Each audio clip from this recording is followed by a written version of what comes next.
Resource Road. For those of you that have never been on the Resource Road, I wanted to give you a look at what it is. It's got some pretty good hills on it. Lots of ice, lots of snow. It's usually good for a couple of white knuckle corners.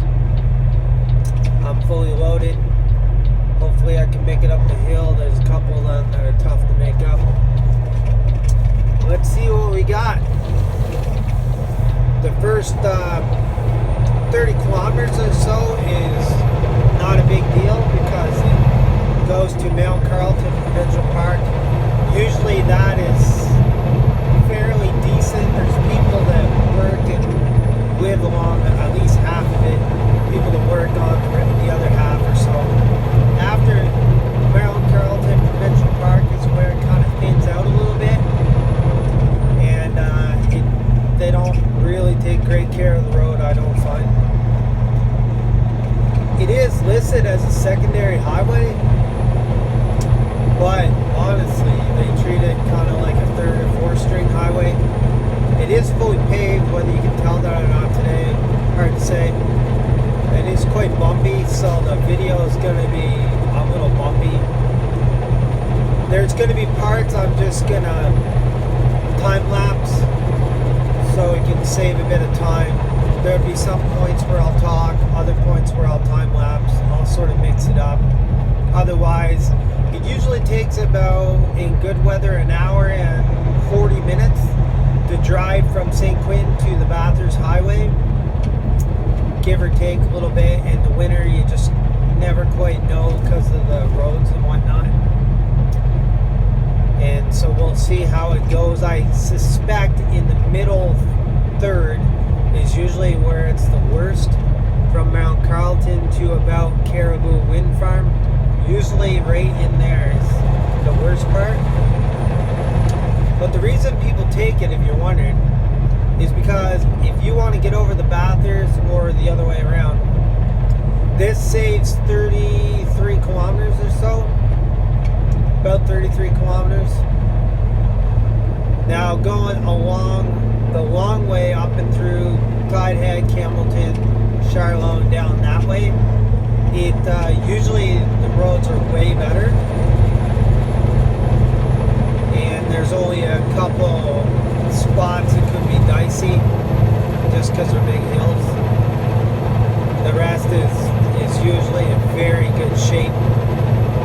But it is 33 kilometers more over, I think, 150 kilometers. So it's, it's a bit of a jump. So that's why we'd all rather just take this road. In the summer, I would always take this road for sure. We can second guess it. That 33 kilometers or so ends up being about 15 minutes, give or take, longer time-wise. Because the roads are so much better, you can go full speed. The top speed right there, it's still 80. The top speed here is 90. Once I get up a little further, it opens up to 90. So in theory, you can only go 90, whereas on the other road, once you get about halfway, it opens up, you can go 100. So that kind of makes a little bit of a difference time-wise. So I think I'll put it on time-lapse for now. And then when we get to the hills, I'll come back on and show you the hills in real time.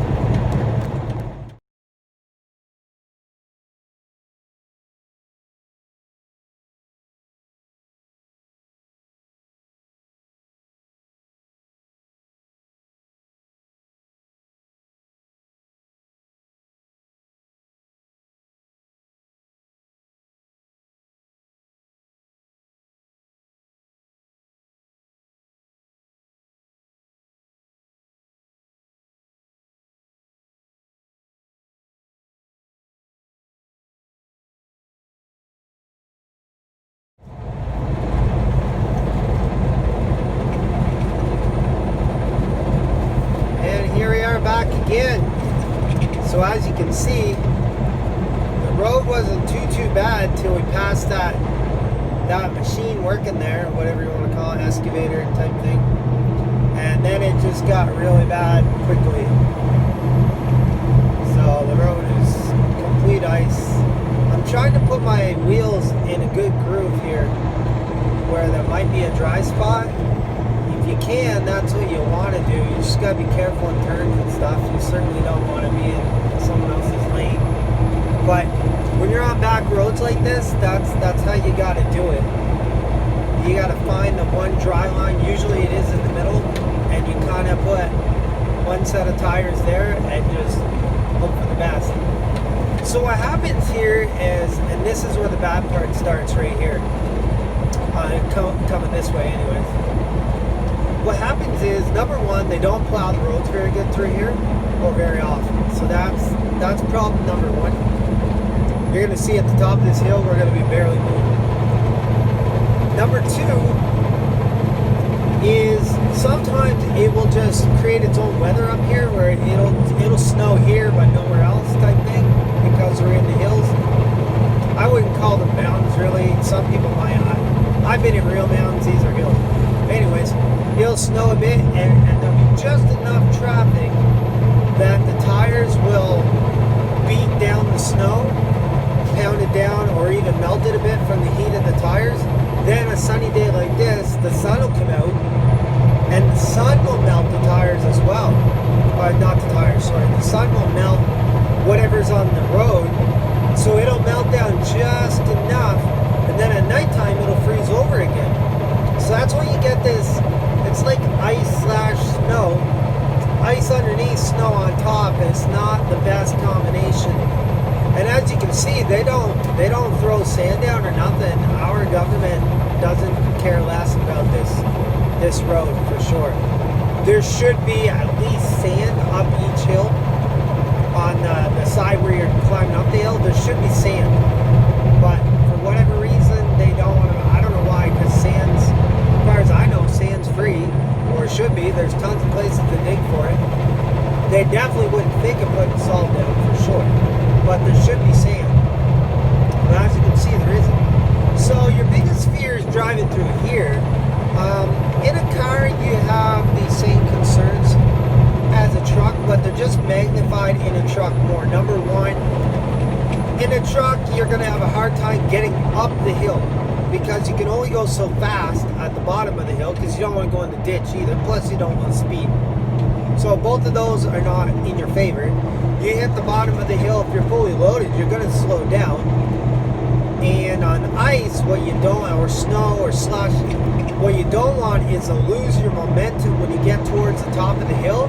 And yes, that has happened to me before, not here.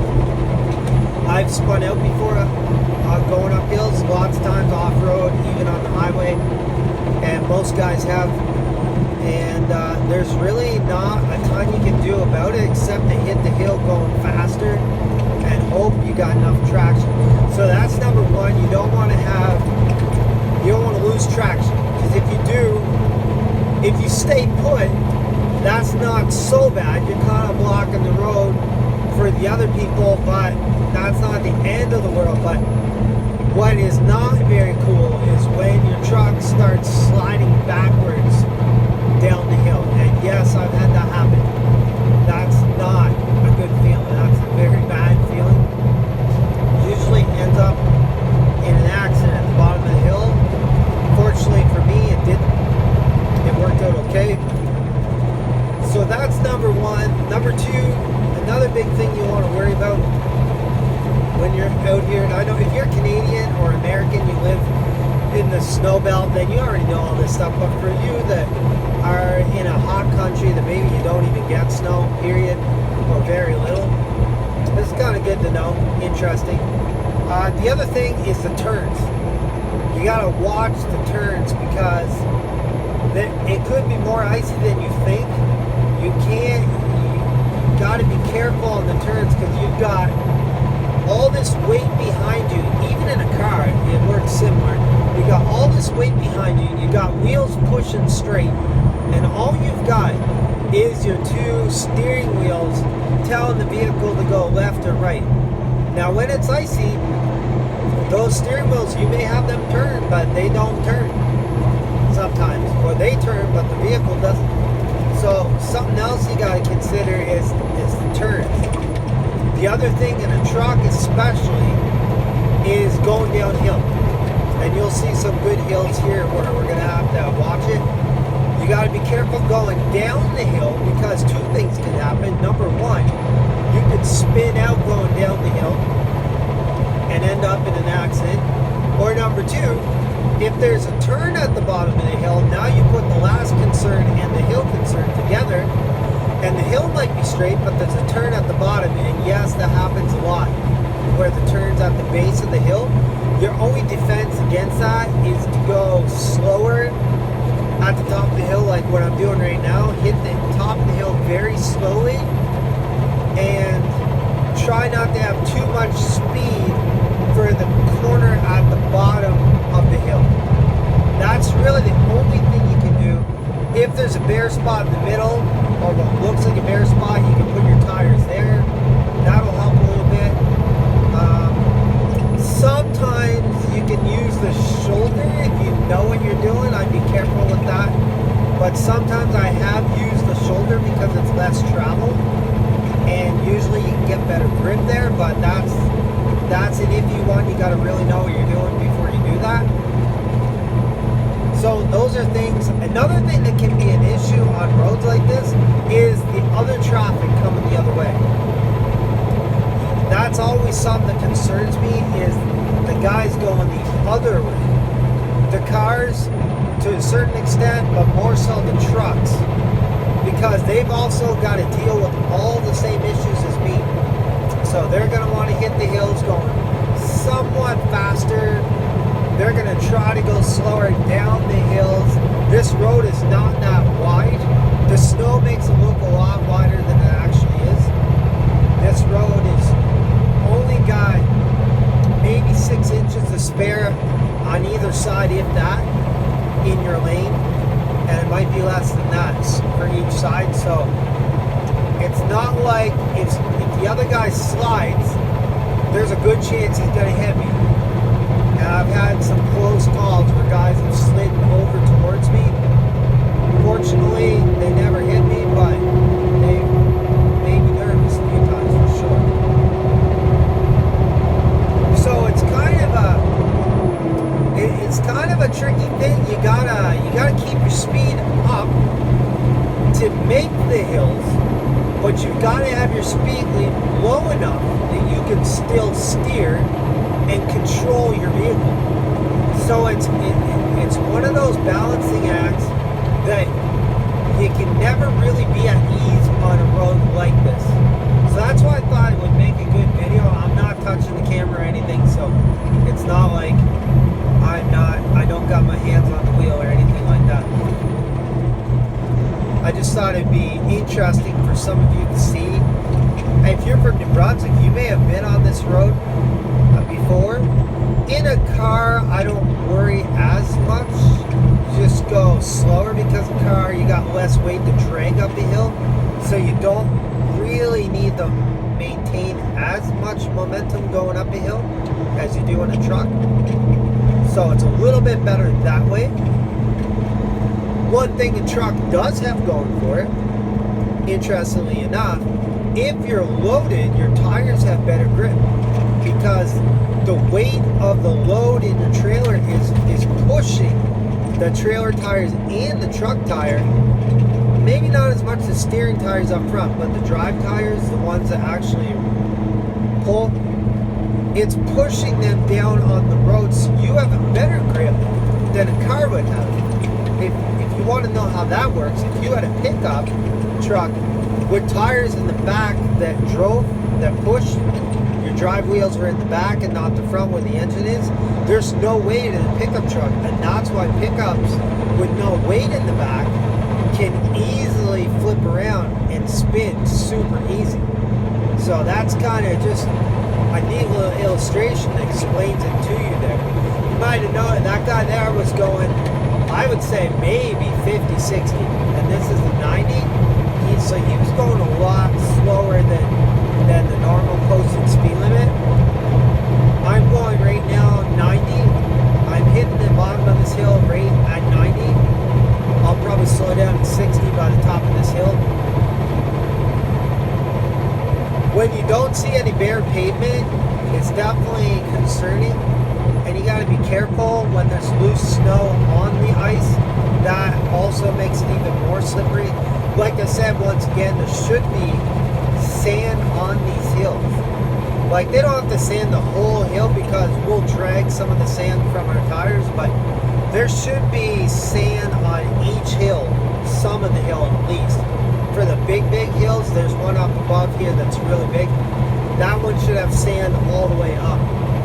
But for whatever reason, they just don't seem that concerned. And they don't stay on this road. Another thing you have to worry here is if another guy spins out on a hill and you come behind him, now you've got a tricky thing. You either stop and wait hours for him to get moved or a tow truck to get him or whatever, or you pass on the left and hope nobody's coming the other way. That's one thing that sometimes nighttime can help with, because you can see the lights from further away. Although sometimes at night you can't see as far of the road itself because it dips and whatnot. So it's kind of a catch-22. But already multiple times on this road I've had other guys spin out and I've had to pass them, and you never totally know what's coming the other way. And once you commit, you commit. You have no choice, because you can sit there all day waiting for a guy to get unstuck. So it's kind of an iffy thing. That's why a lot of guys don't like driving in winter and will avoid these roads like the plague. And I can understand that. If it was storming, I would not come through here. That would be idiocy. But where it's a nice sunny day, traffic isn't too bad. It is supposed to storm tomorrow, I think, or tonight or tomorrow. So I will not come through this in a day or two because it'll be all messed up. Listen, having all those troubles getting up the hill would be made even worse if there was snow, like a foot of snow or half a foot of snow, or for you guys that are metric, like 30 centimeters of snow or more. It just makes it almost impossible to climb up hills like that. So, this is another one of our somewhat longer hills. I will say this, straight up snow is better than ice. Every Canadian will tell you that, and the Americans will tell you the same thing, and whoever else deals with ice and snow will say the same. No one will say something different. I'm positive. Ice is extremely unpredictable.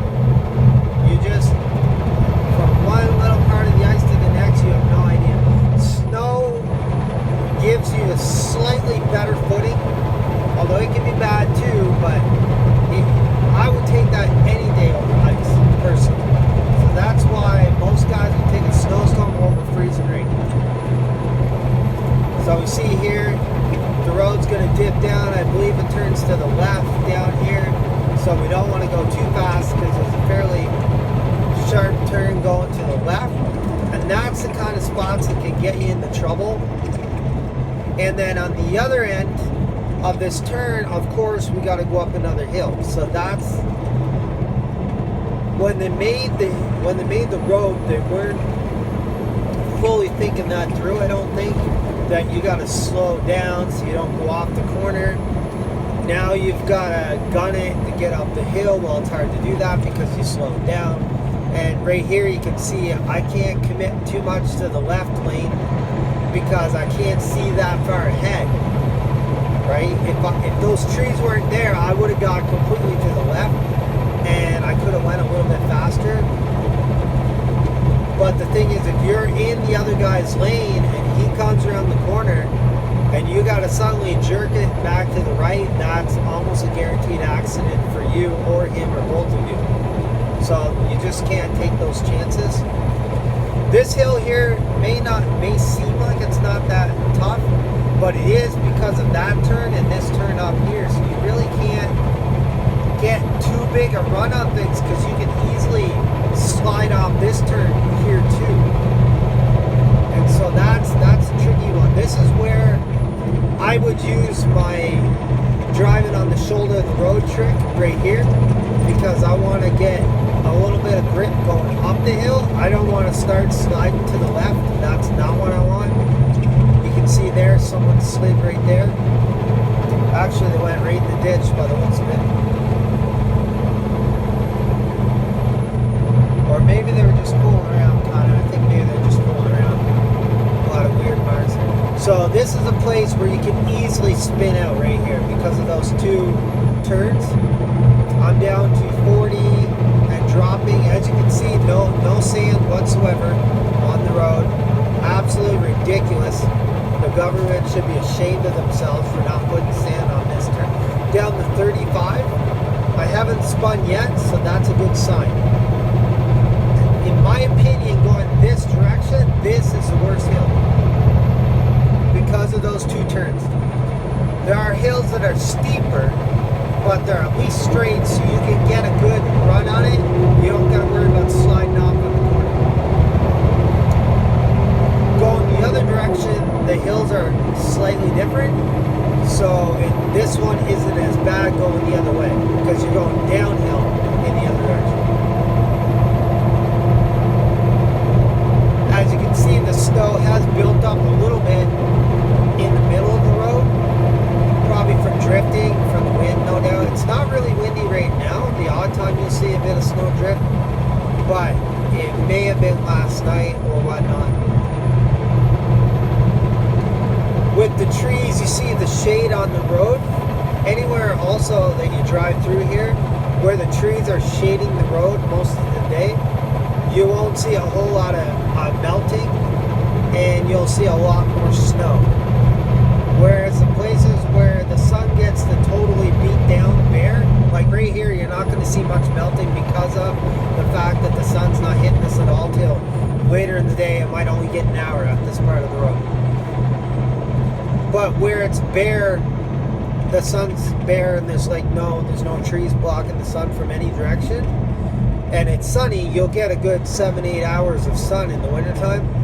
So that can melt down the snow a little bit and the ice, and may get it down to bare pavement eventually, but in the meantime it's going to keep refreezing every night. So there's that. Like right here, definitely needs to be snow plowed again. There's too much snow right there. Now this hill right here would be one of the worst ones going the other direction. Probably the worst, so I guess that is sort of the same hill, just in a different direction. Now, you can probably tell I'm slowing way down. The thing is, you gotta be careful. You don't wanna ride your brakes to the point where you start fishtailing and jackknifing. In trucking turns, see, I'm trying to find that one little bare groove, or the groove that actually seems a little bit better. I'm leaving my truck in a lower gear, even though it's revving out a bit, because I got a bit more braking power with the lower gear than I do with the higher gear.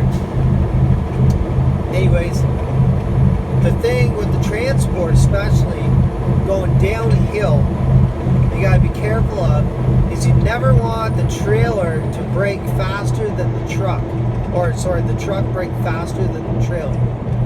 Because what can happen if you ride the brakes too much and the truck stops faster than the trailer does, or maybe you just hit a dry spot on one or the other, the trailer can kick out to one side or the other. We call that jackknifing. And a truck driver's worst nightmare is to look in the mirror, which we do every 3 seconds or so, and see your trailer sliding towards you. That's very bad.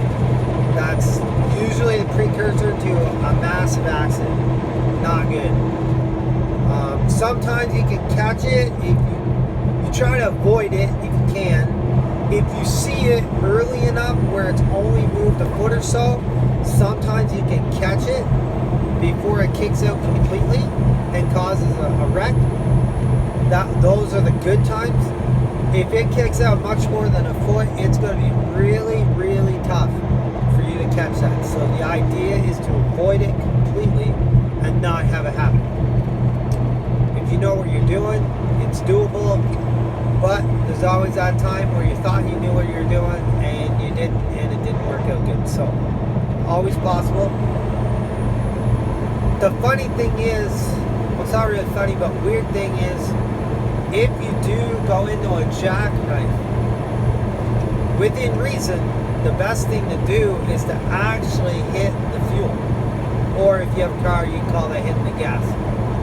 Not to the point where you spin the tires, because that would be worse. But if you can make your truck catch up to the trailer, you speed the truck up a little bit, even if it's a bit faster than you want to go, you want to always have the truck in front. Makes sense? That's why they have that saying, don't put the cart before the horse. That never ends well. You always want to have the horse first. In this case, the truck is the horse. So luckily that hasn't happened to me in a very, very, very long time. I've never had an accident due to jackknifing or anything like that, thank goodness. I have had a trailer kick out before, way back when I used to drive off-road a lot. Hasn't happened since, which is nice. I like to keep it that way. So your speed can do a lot for those things by not driving too fast. Fast enough going up the hill that you can make it up the hill, but slow enough down the hill that you remain fully in control of your vehicle. These are all things they would teach someone at trucking school or maybe in a driver course. Honestly, until you did it yourself, it's just words.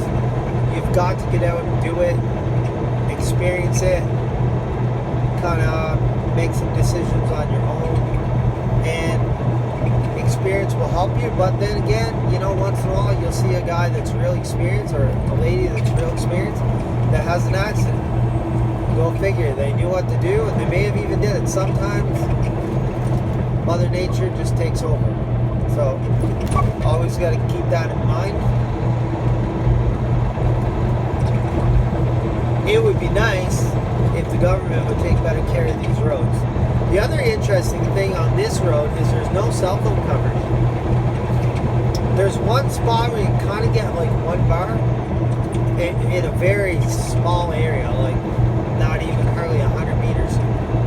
Maybe if you have a phone booster it'd be better, but there's no cell phone coverage, and as you can see there's not much traffic. So if you did have an accident of some sort or a breakdown or some type of medical emergency or whatnot, you're not in a real great place to deal with that, and help may not necessarily be on the way.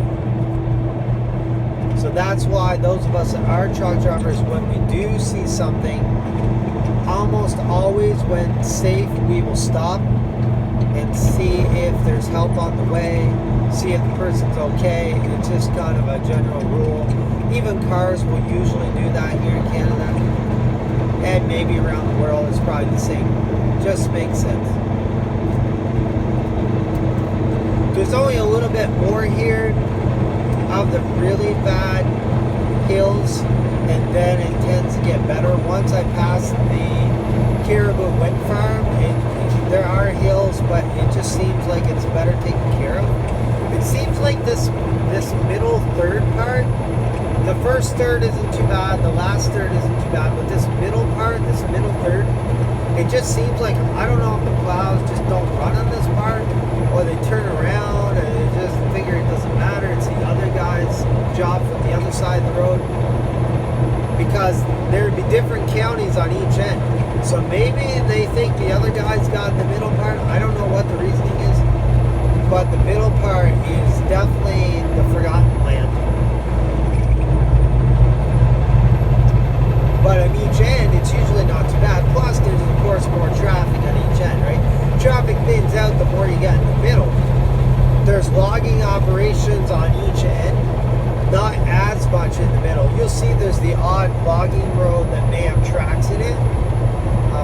One interesting thing about the winter time is, you know, if someone's logging down the road, because you can see the truck marks and the pickup truck marks down the road. Or maybe there could be a camp there, I guess, too. But usually the logging operations have quite a bit of truck marks, and they'll throw sand down on it. So you always know if the road's active or not. And I know out west, I don't know if it's exactly the same here,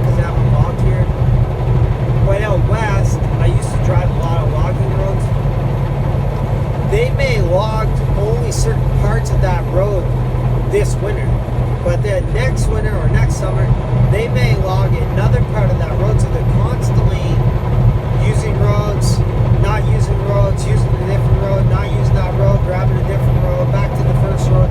They tend to do that a lot in logging. They do that oil exploration too, and natural gas exploration, which doesn't necessarily apply here because we don't have hardly any of that in New Brunswick, but the logging would be quite similar.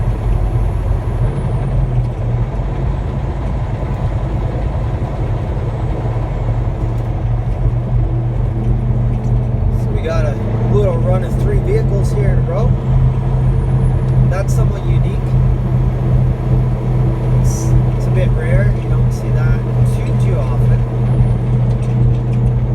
Got a nice little bear stretch right there down the middle for a little bit anyways. Then I see it starts up again. Always like that. Love it. And then when someone comes the other way, someone gets to use it and someone doesn't. I guess it depends whose side it's on. Right now it's on the other guy's side, so I would have to relinquish it to them. I can't drive down their side of the road with them coming. But with no one there, I'll use it. Now it's sort of migrated back to my side. As you can see, there is a line down the middle, but you can't see that when there's snow. And honestly, when there's no traffic, nobody cares where that line is. So we'll take the bare spot all we can. The more we drive in that bare spot, the better it's going to be too, because it's going to make it even better, more bare. Get rid of a little bit more snow. So it's kind of to everyone's benefit to have that down the middle.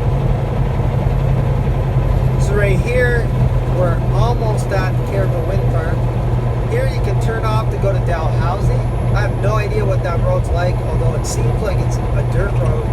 There's also a dirt road that goes to the right, although I don't think there's a ton of people go that direction. I believe the left logging trucks use it. This hill here is quite a long climb as well, but at least it's mostly straight, so it helps out. We got this nice strip down the middle here, which is working out as well.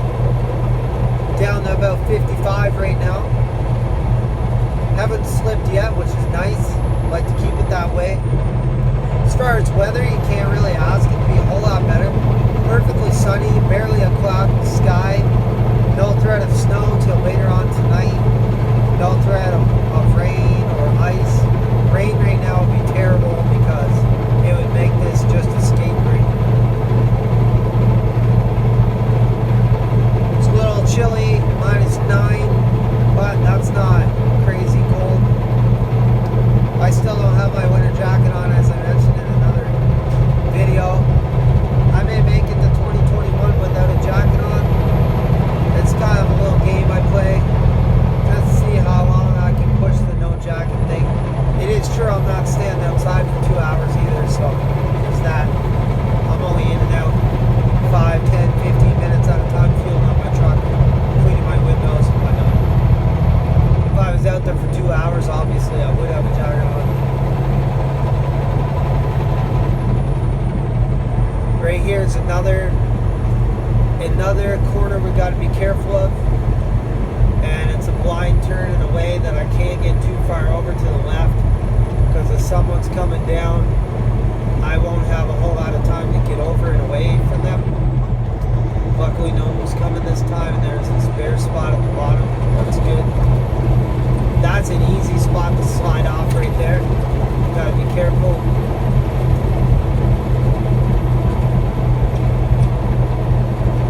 You know, we always try to be careful out here, but you know, stuff does happen. You can be the most careful man or woman there is, but you can still have an accident. Something can go wrong, you can make a mistake, the road can throw you for a curve, there could be ice where you didn't think it was. You could do almost everything perfectly and still have an accident. That's the thing about trucking, or even driving period, but especially trucking. There's no guarantee. You never want to get too sure of yourself.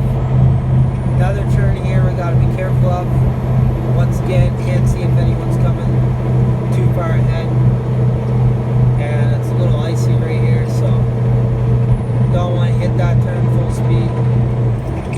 So I slowed down.